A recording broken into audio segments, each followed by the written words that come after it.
अस्सलाम वालेकुम grade 9 students.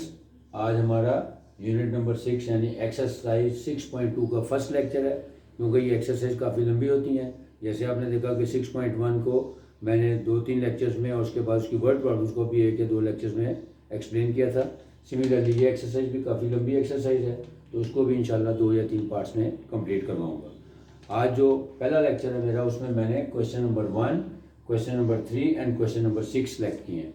क्योंकि ये सारे क्वेश्चन जो हैं बाय नेचर लॉन्ग क्वेश्चंस में आते हैं, लिहाजा इसको ज़रा तसल्ली से करना चाहिए। Let's start. Simplify. Question number 1 है x² minus x minus 6 over x² minus 9 plus x² plus 2x minus 24 divided by x² minus x minus 12।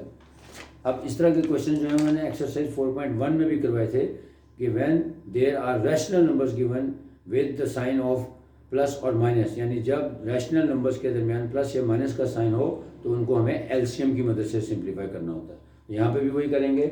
यहाँ पे और वहाँ पे थोड़ा सा फ़र्क है कि वहाँ पे नॉर्मली जो नंबर्स होते हैं यानी नेचुरल नंबर्स या होल नंबर्स वगैरह जो हैं वो डिनोमिनेटर में होते हैं, लेकिन जब अलजेब्रिक एक्सप्रेशंस आ जाएँ तब उसको कैसे करना है ये भी आसान तरीका है। बस हमने देखना ही होता है कि सबसे पहले कि जो भी हमें क्वेश्चन दिया हुआ है क्या वो फैक्टराइजेशन की पोजीशन में है।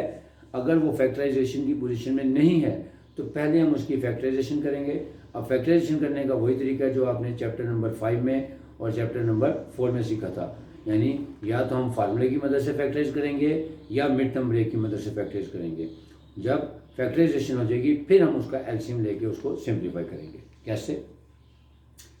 अब क्वेश्चन नंबर 1 का जो न्यूमरेटर है यानी फर्स्ट रैशनल एक्सप्रेशन में x² माइनस x माइनस 6, ये दोनों परफेक्ट स्क्वायर नहीं है, लिहाजा इसको मिड टर्म ब्रेक से करेंगे।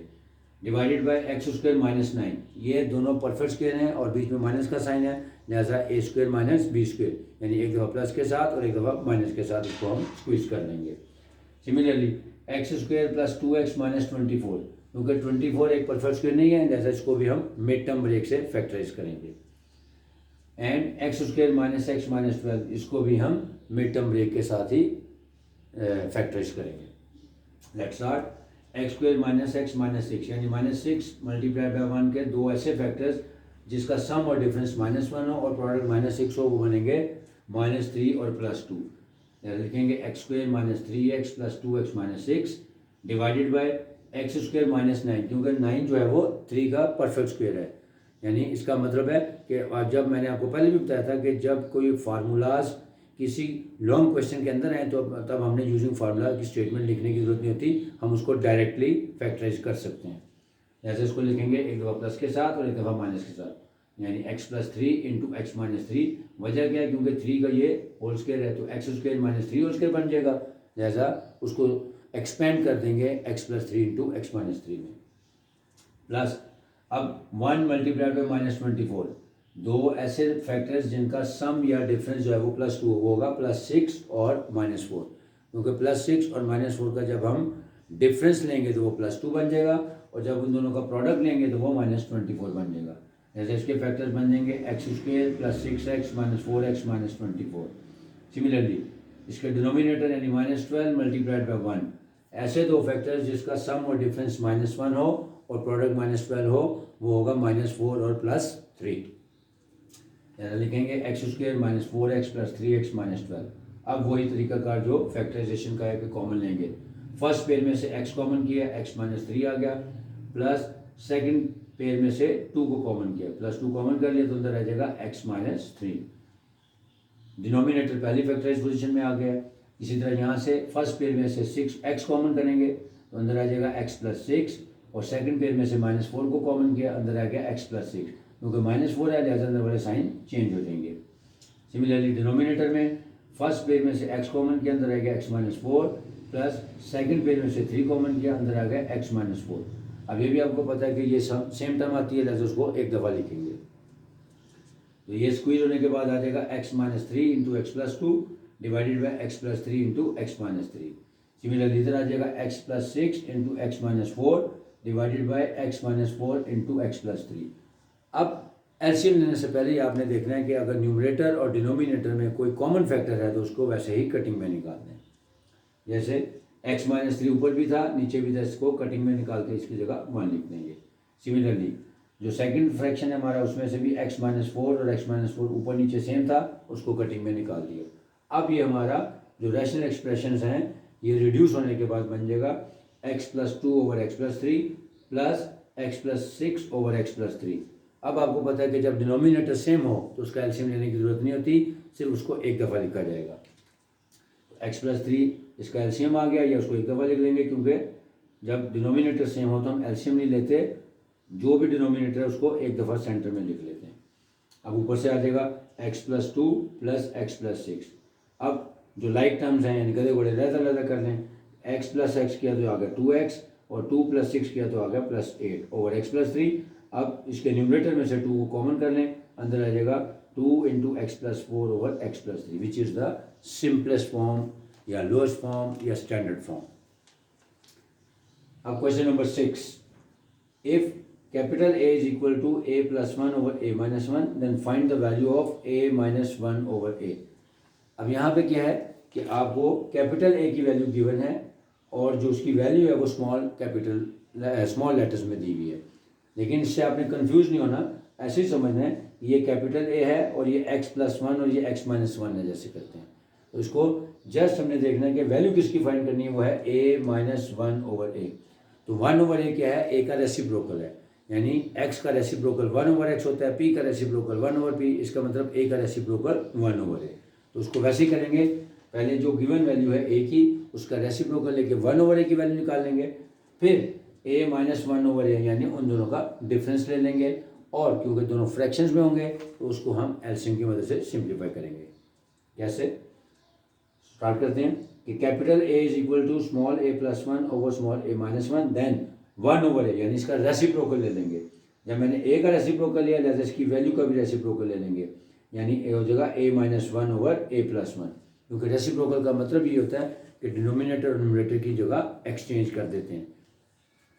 अब हम फाइंड करते हैं capital A minus 1 over a। तो कैपिटल A की वैल्यू थी हमारी a plus 1 over a minus 1 minus इसके रेसिप्रोकल की वैल्यू है a minus 1 over a plus 1।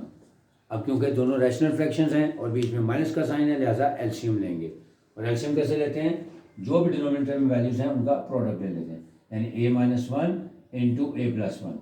अब a माइनस 1 से कैंसिल हो गया, a प्लस 1 को a प्लस 1 से मल्टीप्लाई करेंगे। इस तरह के भी आपको 4.1 में क्वेश्चन करवाए थे कि जब सेम नंबर को सेम नंबर से मल्टीप्लाई करें तो उसको हम होल स्क्वायर में लिख लेते हैं, क्योंकि होल स्क्वायर को बाद में फार्मूलाज की मदद से एक्सपेंड करना आसान होता है। तो यही करेंगे कि a प्लस 1 को जब a प्लस 1 से मल्टीप्लाई करेंगे तो लिखेंगे a प्लस 1 का होल स्क्वायर, फिर माइनस सिमिलरली यहाँ से a प्लस 1 से कैंसिल हो गया, a माइनस 1 को a माइनस 1 से मल्टीप्लाई करेंगे तो ये हो जाएगा a माइनस 1 का होल स्क्वायर।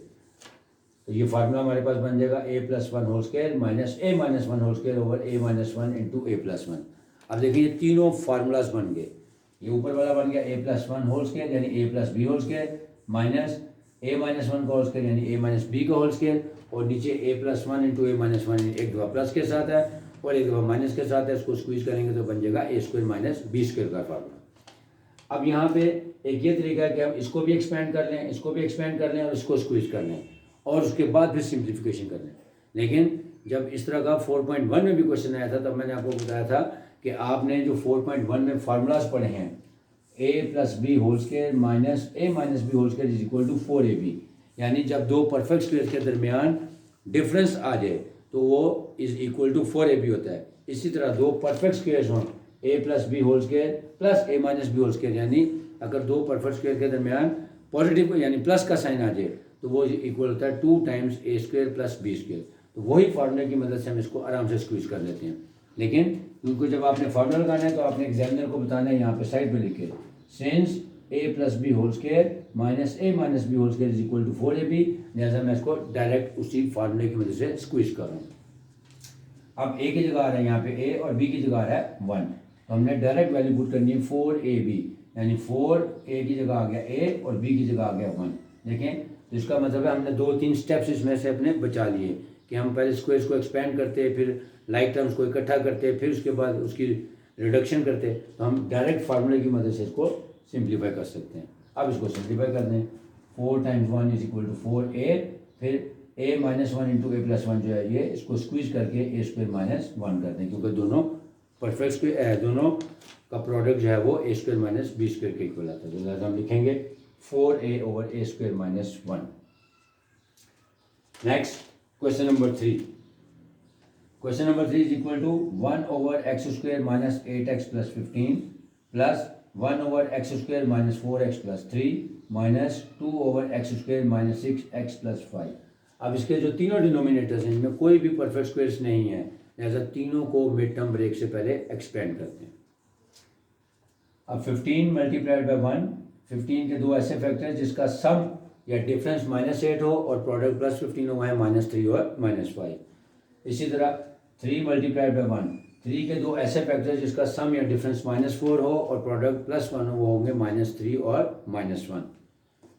इसी तरह 5 टाइम्स 1 इज इक्वल टू 5, 5 के दो ऐसे फैक्टर जिसका सम या डिफरेंस जो वो -6 हो और प्रोडक्ट +1 +5 हो, तो वो बनेंगे -5 और -1, क्योंकि उसका सम लेंगे तो -6 बनेगा और प्रोडक्ट लेंगे तो +5 बनेगा। अब उसी तरह इसको ब्रेक कर लेते हैं। तो x square minus 8x plus 15 की जगह आ गया x square minus 3x minus 5x plus 15। X square minus 4x plus 3 की जगह आया, मिड टर्म ब्रेक कर जब करेंगे x square minus 3x minus x plus 3 और similarly x square minus 5x minus x plus 5। अब वैसे ही पेयरिंग करके इसमें से कॉमन करते हैं। फर्स्ट पेयर में से हमने x निकाल लिया, अंदर आ जाएगा x minus 3 minus second pair में से हमने 5 कॉमन किया, लेकिन क्योंकि -5 वाले अंदर वाले साइन चेंज हो जाएंगे, तो ये हो जाएगा x माइनस 3, क्योंकि 5 अंदर 5 और 5 3 15। सिमिलरली अब फर्स्ट पेयर में से x कॉमन के अंदर आ गया x माइनस 3, सेकेंड पेयर में कोई चीज़ कॉमन नहीं है, जब भी कुछ ना हो तो हम उसमें से 1 को कॉमन करते हैं, जैसे -1 कॉमन करेंगे और माइनस की वजह से अंदर वाले साइन चेंज हो जाएंगे, ये हो जाएगा x minus 3 minus 2 over first pair में से हमने x कॉमन के अंदर आ गया x माइनस 5, फिर अगेन माइनस x प्लस 5 में से 1 कॉमन करेंगे और अंदर आ जाएगा x माइनस 5। अब उसको स्क्वीज कर लेते हैं। x माइनस 3 दो दफ़ा, इसको एक दफ़ा लिखेंगे, यानी इसकी फैक्टराइजेशन हो जाएगी x minus 3 into x minus 5 plus similarly इसमें से x माइनस 3 दो दफ़ा, इसको एक दफ़ा लिखें x minus 3 into x minus 1 and minus 2 over x minus 5 into x minus 1। अब ये सबसे पहले इन तीनों की फैक्टराइजेशन हो गई। अब हम इसका डिनोमिनेटर्स का एलसीएम लेने के बाद इसको सिंप्लीफाई करते हैं। अब यहाँ पे आपने एक चीज़ और गौर से देखनी है कि जब भी हमने एलसीएम लेना है तो जो कॉमन फैक्टर्स हैं उसको एक ही दफ़ा लिखना होता है, क्योंकि आपको 6.1 में बताया था कि जब हम किसी भी दो अलजेब्रिक एक्सप्रेशन या तीन अलजेब्रिक एक्सप्रेशन का एलसीएम लेते हैं तो जो कॉमन फैक्टर्स होते हैं और अगर वो पावर में हो तो उसकी हमने हाईएस्ट पावर लेनी होती है, और जितने अनकॉमन फैक्टर्स होते हैं उसको एक दफ़ा लिखना होता है। अब यहाँ पे देखें, जो पहला हमारा पेयर दिया हुआ है x minus 3 into x minus 5, जो सेकंड पेयर है उसमें x माइनस 3 और x माइनस 1 है, और जो थर्ड पेयर है उसमें x माइनस 5 और x माइनस 1 है। इसका मतलब है तकरीबन तमाम फैक्टर्स जो हैं वो रिपीट हो रहे हैं, यानी x माइनस 1 इसमें भी है और इसमें भी है, x माइनस 5 इसमें भी है और इसमें भी है, और x माइनस 3 इसमें भी है और इसमें भी है, क्योंकि ये कॉमन फैक्टर्स हैं। तो जो कॉमन फैक्टर्स होते हैं उनको सिर्फ एक ही दफ़ा लिखा जाता है, लिहाजा इसका एलसीएम आ जाएगा x minus 3 into x minus 5 into x minus 1। ठीक हो गया, समझ आ गया।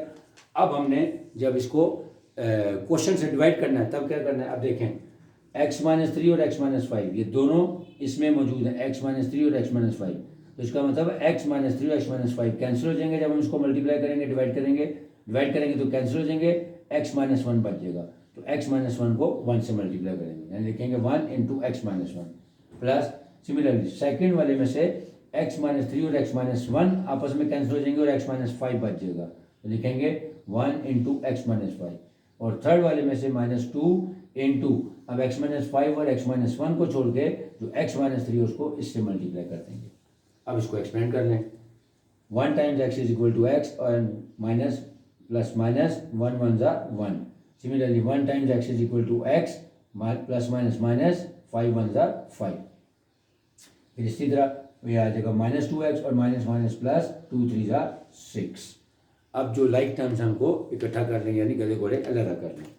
अब ये देखें, एक x ये है, एक x ये है, तो x प्लस x हो गया 2x और ये -2x साथ आ गया। सिमिलरली अब कॉन्स्टेंट को देख लेते हैं, -1 और -5 आ गया -6 और ये आ गया +6। अब ऊपर देखें, जो नेगेटिव और पॉजिटिव टर्म्स हैं वो आपस में कैंसिल हो जाएंगी, यानी प्लस 2x माइनस 2x से कैंसिल हो गया और माइनस 6 प्लस 6 से कैंसिल हो गया, ऊपर आ गया 0। तो जब जब आपका न्यूमरेटर 0 हो गया तो 0 को हम किसी भी नंबर से डिवाइड करेंगे तो उसको 0 कर देते हैं, लिहाजा आंसर आ जाएगा 0। डिवाइड कर लेते हैं कि ये जो एक्सरसाइज 6.2 है, इसका जो फर्स्ट पोर्शन है उसमें आपको अलजेब्रिक एक्सप्रेशंस की मदद से सिंप्लीफिकेशन का तरीका बताया जाता है कि अगर दो रैशनल नंबर्स या दो रैशनल एक्सप्रेशंस के दरमियान प्लस या माइनस का साइन हो तब हमने उसको पहले फैक्टर्स में कन्वर्ट करना है, यानी फैक्टराइजेशन करने के बाद हमने उसको एलसीएम के कॉन्सेप्ट की मदद से सिंप्लीफाई करना होता है। तो क्वेश्चन नंबर 1 था, उसमें ये लिखा हुआ था कि ये मिड टर्म ब्रेक करनी थी, इसकी भी मिड टर्म ब्रेक, इसकी भी मिड टर्म ब्रेक, और इस पर हम फार्मूले की मदद से स्क्वीज कर लेंगे। तो मिड टर्म ब्रेक और फार्मूले की मदद से जब स्क्वीज कर लिया फिर हमारे पास ये इस फॉर्म में आ जाएगा। जब इस फॉर्म में आ जाए तो फिर आपने ये देखना है कि अगर न्यूमरेटर और डिनोमिनेटर में कोई सेम एक्सप्रेशन है तो उसको वैसे ही कटिंग में निकाल दें ताकि क्वेश्चन सिंप्लीफाई हो जाए। जब हमने कटिंग करने के बाद इसको सिंपलेस्ट फॉर्म में लेके आए तो दोनों का डिनोमिनेटर सेम था, x+3। जब डिनोमिनेटर सेम हो तब हम एलसीएम नहीं लेते बल्कि उस डिनोमिनेटर को एक दफ़ा लिखते हैं और जो न्यूमरेटर का ऑपरेशन है उसको एज इट इज़ लिख देते हैं, यानी अगर वो ऐड हो रहे हैं तो ऐड कर देते हैं, माइनस होते हैं तो माइनस कर देते हैं, और उसके बाद उसको सिंप्लीफाई करके आंसर निकाल देंगे। क्वेश्चन नंबर 6 में कैपिटल ए की वैल्यू गिवन थी small a+1 over small a-1 और a-1 ओवर a की वैल्यू फाइंड करनी थी। तो कैपिटल ए की जो वैल्यू गिवन थी उसका रेसिप्रोकल लेंगे तो वो 1 ओवर a आ जाता है, लिहाजा जब a का रेसिप्रोकल लेंगे वो 1 ओवर a हो जाएगा और उसकी वैल्यू का जब रेसिप्रोकल लेंगे तो वो हो जाएगा a-1 ओवर a+1। फिर दोनों का डिफरेंस लेंगे, जब डिफरेंस लेंगे एलसीएम लेंगे तब हमने ये देखना है कि अगर सेम टर्म को सेम टर्म से मल्टीप्लाई करें तो वो होल स्क्वायर में कन्वर्ट कर देते हैं। जब ऊपर a+1 whole square minus a-1 whole square आ जाएगा तब इसको आपने फार्मूला की मदद से स्क्वीज करना है, और फार्मूला क्या है, a+b होल स्क्वायर माइनस a-b whole square is equal to 4ab। तो a की जगह आ रहा था a और b की जगह आ रहा था 1, लिहाजा उस फार्मूले से हमने इसको आसानी से स्क्वीज कर लिया और फिर उसके बाद सिंपलेस्ट फॉर्म में आंसर लिख दिया 4a ओवर a²-1। जो क्वेश्चन नंबर 3 था इसमें जो डिनोमिनेटर थे तीनों को फैक्टराइजेशन नहीं दी हुई थी, यानी तीनों क्वाड्रेटिक इक्वेशन दी थी, तो उसको सबसे पहले मिड टर्म ब्रेक करने के बाद उसके हमने फैक्टर्स बनाए हैं और फिर फैक्टर्स बनाने के बाद जब हमने उसका एलसीएम लिया तो उसमें यह देखना था कि जो कॉमन फैक्टर्स होते हैं उसको सिर्फ एक ही दफ़ा लिखा जाता है। फिर जो ऊपर नीचे से जब हम उसकी कटिंग करेंगे, जब इसको इससे डिवाइड करेंगे तो जो दो सेम फैक्टर्स हैं वो कैंसिल हो जाएंगे, उसके अलावा जो फैक्टर बचेगा उसको उसके न्यूमरेटर से मल्टीप्लाई करेंगे। उसके बाद फिर लाइक टर्म्स को अलहदा करेंगे, यानी गधे घोड़े अलहदा करेंगे, एक्स को एक्स के साथ और कॉन्स्टेंट को कॉन्स्टेंट के साथ कंपेयर करने के बाद सेपरेट कर लेंगे और फिर उसके बाद उसको सिंप्लीफाई करेंगे। उम्मीद आपको समझ आ गया होगा इंशाल्लाह। अब जो इसका जो 6.2 का लेक्चर नंबर 2 होगा उसमें कुछ और जो थोड़े से कॉम्प्लेक्स क्वेश्चंस हैं वो करेंगे और फिर उसके बाद इसके तीसरे हिस्से में जो इसका क्वेश्चन नंबर 9, 10 या 8, 9, 10 जो है जिसमें हम डिवीजन और मल्टीप्लिकेशन करते हैं वो वाले क्वेश्चन करवाऊंगा। उम्मीद है आपको समझ आ गया। अल्लाह हाफिज़।